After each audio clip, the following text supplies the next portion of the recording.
Good morning, everybody. I am Dr. Nitin Joshi, Professor in Neurology with teaching experience of 25 years working as consultant neurosurgeon at Panvel. Today we will see venous hemostasis in TURP and related viva questions and the instrument ball electrode.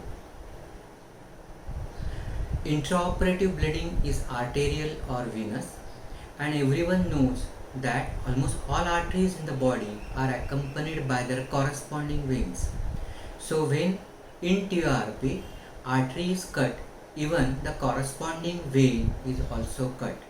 However, finding venous bleeding in TUR is difficult. So the question which can be asked, doctor, what will you do to find venous bleeding during TURP? Answer, sir, initially I will stop the arterial bleeding. Second, I will empty the bladder. Third, I will bring the inner vesical end of the resectoscope sheath to the observation point, that is Veru, and then I will reduce the rate of irrigation to minimum, that is to match to the rate of bleeding. In spite of all these things, if I am not able to see the bleeding, then I will follow the principle of reverse flow and or the stop and start technique. Now the next question, during TURP, in order to find venous bleeding, doctor, why you want to reduce the rate of irrigation flow and why you want to empty bladder? Then you will say, sir, the venous bleeding is a slow, continuous, being low pressure system. The modern resectoscope sheath is having such an excellent power of irrigation that in absence of active bleeding, this is of in fact much greater power than actually required. So with this rapid rate of flow through the modern resectoscope, whenever the jet is flowing, immediately the blood which is flowing slowly, continuously from low pressure venous system is washed away, thus making the cut end of the vessel invisible. And so in order to find the venous bleeding, I will reduce the rate of irrigation to minimum so as to match to the rate of bleeding. And the next part of the answer, that is why you want to empty the bladder to find the bleeder. This is again the venous bleeding, or the veins are low pressure system. So when the bladder is filling with the irrigation, there is rise in hydrostatic pressure, and when this hydrostatic pressure in the bladder is higher than the venous pressure, actually the blood starts flowing through the cut end of the vein, thus again making the opening of the cut end of the vein invisible. But as you start emptying the bladder, intravesical pressure starts falling, as a result of which the cut end of the vein will be visible. And so to find the venous bleeding, I will empty the bladder and reduce the rate of the irrigation to minimum. Now doctor, you said that reverse flow technique you will follow. What is this reverse flow technique? Sir, if there is any suprapubic port, initially I will close the suprapubic port. I will start the irrigation slowly so as to make the bladder halfway full. Once the bladder is halfway full, I will stop the irrigation and bring the inner vesical end of the sheath to the Veru, that is the observation point, and start outflow. As a result of this, the irrigation fluid will start flowing from bladder through resected fossa to the outlet channel. At the same time, because of draining of the bladder, intravesical hydrostatic pressure starts falling. As it starts falling, and when it becomes zero, then even low pressure venous bleeding will be easily directed by this draining fluid. This is reverse flow technique. Now doctor, what is stop and start technique and when you will use this technique? The stop and start techniques I will use when I have already located the site of bleeding, but exact point of bleeding I am not able to find. Then I will use the stop and start technique. In this stop and start technique also, I will bring the inner vesical end of the resectoscope sheet to the veru and reduce the rate of bleeding to minimum, that is to match to the rate of the bleeding. Then once I know the direction, I will start following in that direction. During this process, initially I will stop or reduce the rate of irrigation, as a result of which the low pressure vein will start bleeding, so there will be efflux and shall be dark venous in the resection fossa. So to wash out this blood, I will start the irrigation with slow minimum rate so that the field of resection is clear. So I will proceed in that clear field towards the direction of bleeding. Again I will stop, again there will be efflux, again I will slowly start with the minimum rate to wash out the blood, and this I will continue till I find the exact point of the cut end from the tissue.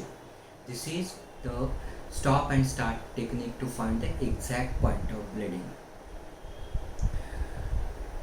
In prostate, there are two venous drainage systems. What are they? In the prostate, there are one is deep venous system and second is submucous venous plexus. The next question that can be asked, of these two, which is dangerous? Of these two, that is submucous venous plexus and deep venous plexus, or the prostatic venous sinus, the prostatic venous sinus is dangerous. The next question that can be asked, what is the prostatic piles and what is the significance according to Barnes? Now, rapidly enlarging adenoma will compress the submucous venous plexus. Due to this compression, the venous drainage from this submucous plexus is obstructed. These submucous venous plexus are poorly supported.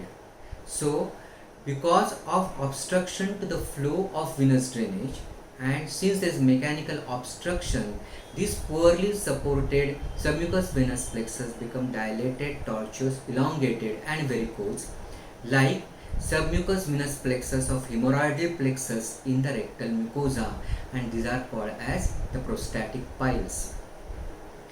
And the distension of these and the degree of distension of this submucous plexus is an index of intraoperative bleeding as per the Barnes. What are prostatic venous sinus or deep venous sinus? Prostatic venous sinus are wide, dilated, extremely thin venous channels, and they are situated in thin connective tissue just outside surgical prostatic capsule. What is the frequent location of these prostatic venous sinuses? The most frequent location of this prostatic venous sinus is between 3 to 5 o'clock and between 7 and 9 o'clock position. Next question, doctor, when these prostatic venous sinuses are likely to be opened up in TURP?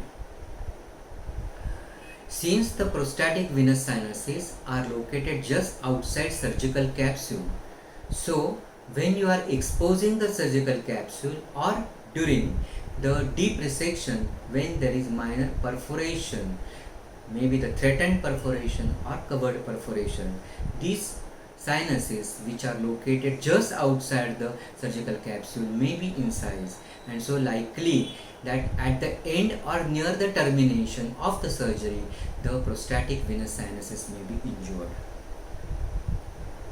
Why prostatic venous sinuses are considered dangerous? This is because prostatic venous sinuses are voluminous. So when they are injured, it is a profuse source of bleeding. And second, they are low pressure system. Since they are low pressure system, so the finding the prostatic venous sinuses is difficult. That is, blood flow through these low pressure venous sinuses is slow, continuous. So when even a jet of irrigation is started to find the bleeder, then it is immediately get washed away. Also, when you try to increase the irrigation by increasing the height, That time, as the height increases, the rate increases, hydrostatic pressure in the tube increases. When this hydrostatic pressure in the tube increases and is more than the low pressure in the venous sinus, then the irrigating fluid actually starts irrigating in the lumina of cut open venous sinus.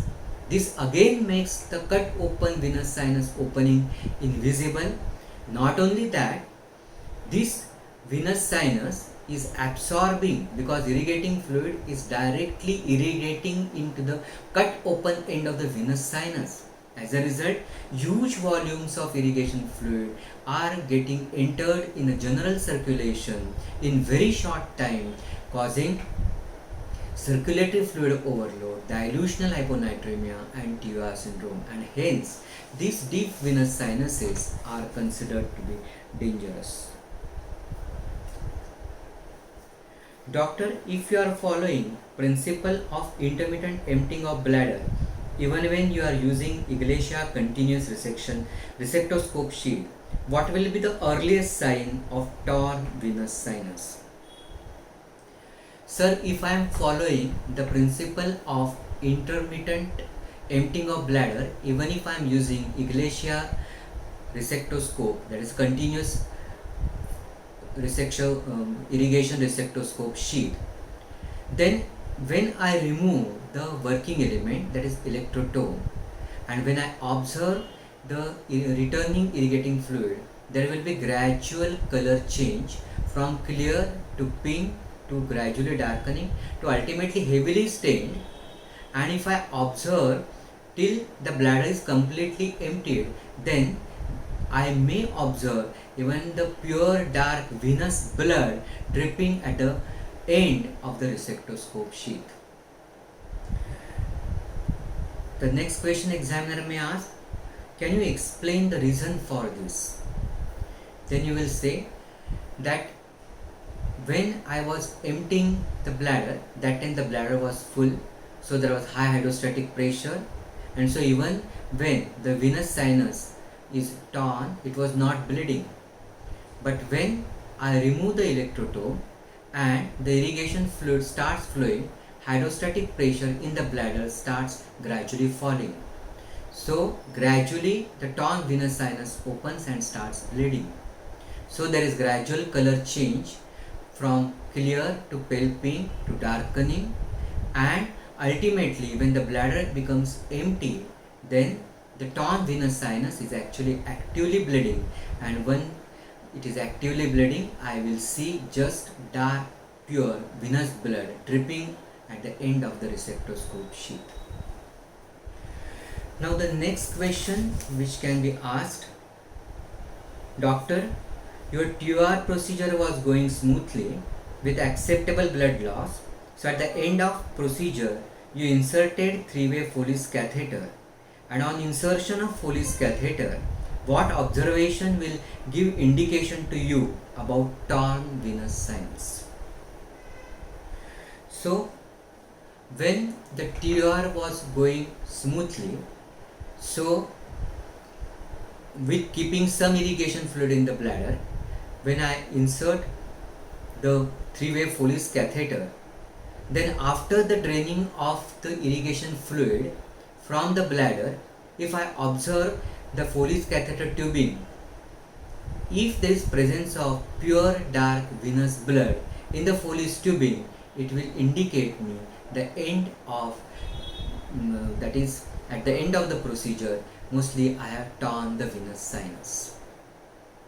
So the examiner may ask, doctor, will you please explain the entire process, what has happened? Then you will say, at the end of the operation or near the termination, mostly I have gone deep accidentally, and accidentally there is torn venous sinus, because venous sinuses are wide dilated voluminous venous channels located just outside the surgical capsule. Since the irrigation was going on for the active TUR resection process, so there was significant irrigation fluid, hence significant hydrostatic pressure in the bladder. So mostly I have not observed any significant bleeding. Since the procedure has come to an end with acceptable bleeding intraoperatively, at the end of the procedure, by keeping some irrigation fluid in the bladder, I have inserted three-way Foley's catheter. As the bladder starts emptying because of drainage of irrigation fluid, so initially the irrigation fluid which is draining, the color in the tubing will be clear, but as pressure starts falling, the torn venous sinus starts bleeding, and hence at the end, when the bladder is completely empty, the torn venous sinus will be bleeding, giving the dark venous blood in the tubing.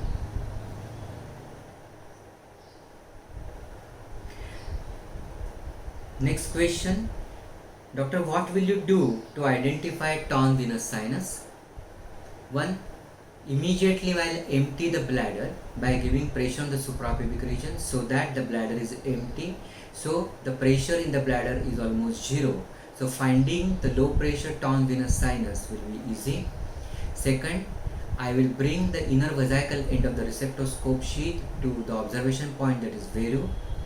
I will reduce the rate of irrigation to the rate of bleeding, that is to match exactly, and I will follow the principle of reverse flow technique, or I will follow stop and start technique. Doctor, what is the typical appearance of torn venous sinus?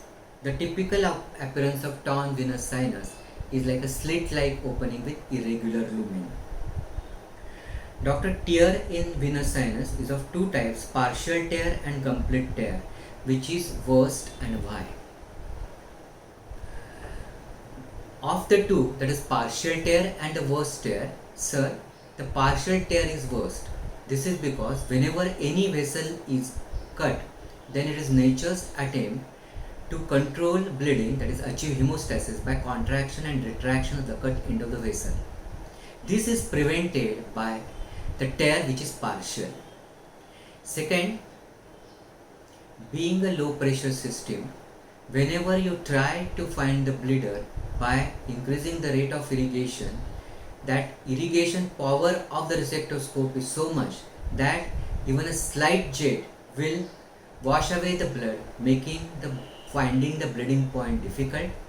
And whenever you try to increase the rate of irrigation and the pressure in the tubing is higher than the venous pressure, the fluid will start entering through the cut end. As a result, the opening will be invisible. Also, it will result into absorption of significant volumes of the irrigation fluid in short time in the circulation, causing circulatory fluid overload, dilutional hyponatremia and TUR syndrome. And so, the partial tear is dangerous. The next question, doctor, what will you do to control bleeding from the torn venous sinus? First important thing, I have to find the torn venous sinus. So I will empty the bladder, I will reduce the rate of irrigation, bring the inner vesical end of the sheath to the observation point.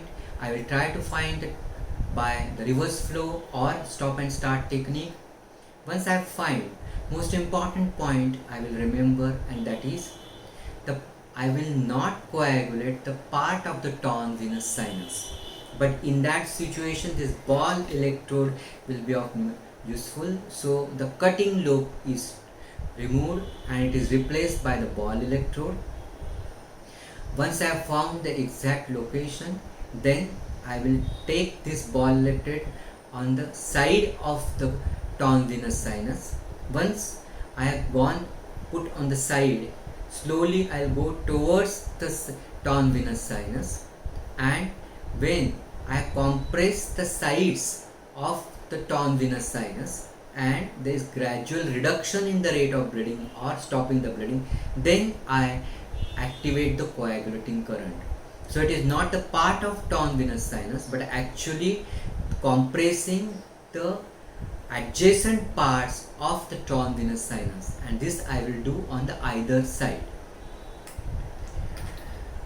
Now the next question, doctor, suppose if you have fully attempted to control bleeding from torn venous sinus, but all attempts have failed and now any more further attempt to control bleeding will be harmful to the patient.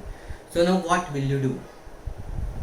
Sir, when such situation comes that any further attempt is going to harm the patient, then immediately I will stop the process of TORP.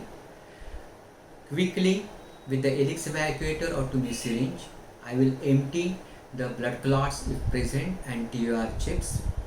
Third, through the resectoscope sheath, I will pass a glide wire so that I can thread the police catheter eye into the bladder. Once the glide wire is in the bladder, I will remove the resectoscope. I will inject adequate quantity of the lignocaine jelly for lubrication and thread 22 French or 24 French 3-way police catheter over glide wire. After confirming that the eye has reached the bladder, I will inflate the balloon to its maximum capacity and then bring it out and give mild traction. The examiner may ask, what is the principle of giving the traction? Sir, when I inflate the balloon to its maximum capacity and pull it out, it will come and rest at a bladder neck. When I give any further traction, it is going to have a mechanical traction and compression of the bladder neck. This mechanical compression and traction of the bladder neck will cause mechanical compression of entire prostatic fossa. Low pressure venous system of the prostatic venous sinus may get compressed and controlled by this mechanical compression of prostatic fossa and will control bleeding. The next question the examiner may ask, while giving traction, anything else would you like to do? Then you will say that I will ask my assistant sister to give the bladder wash with the Asepto syringe. This is because when I am giving traction, because of the compression, the bleeding may come under control, small clots will form and retrogradely they may go into the bladder and may block the eye of the catheter. So to keep the patency of the catheter, I will ask the assistant sister to give wash with the Asepto syringe. The next question that can be asked, doctor, what is the duration till what time you would like to give traction? Then the answer is that there is no any golden rule or figure up to which you give a traction, but when the returning fluid from the bladder wash is pale pink or clear or approximately 15 minutes, then maybe you can stop the traction. Now, suppose doctor you are successful, that is bleeding from torn venous sinus is under control, the returning fluid after bladder wash is pale pink. So what will you do? Now if my attempt of control of the bleeding because of the traction is successful, then since it is successful, I will remove the lithotomy position, make the patient supine. Second, I will give the traction by strapping, start the irrigation with the normal saline which is warm. I will look for the parameters of the patient, see for the pulse and BP. If there is significant blood loss and fall of the BP as compared to the baseline is more than 30 mm of Eg, I will ask for the group specific Paxil or the blood, whole blood, after collecting the blood for HbPCV and electrolytes, particularly sodium. Because of the torn venous sinus, there may be absorption of significant volumes of irrigation fluid causing dilutional hyponatremia, and so I have to look for that. Once the patient is hemodynamically stable, I will come out and inform the relatives about unexpected complication, and if I have not completed the TOR, then I will inform them that I had to stop in between, and so I will complete the procedure after 4 to 5 days when the patient is completely stabilized. The next question which can be asked, suppose if the torn venous sinuses are present in the floor sector or adjacent lateral wall, then in addition to traction and bladder wash, can you do anything to control bleeding?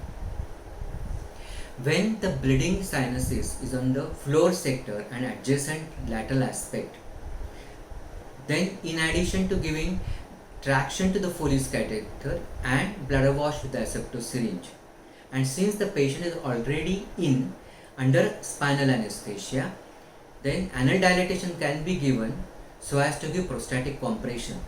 That is, after anal dilatation, in such a way that I can accommodate 3 fingers, then the left hand index finger and the middle finger can be put in the rectum and can be compressed. The prostate can get compressed against the symphysis pubis so as to give adequate compression and control the bleeding. Compression can be kept for about 15 minutes.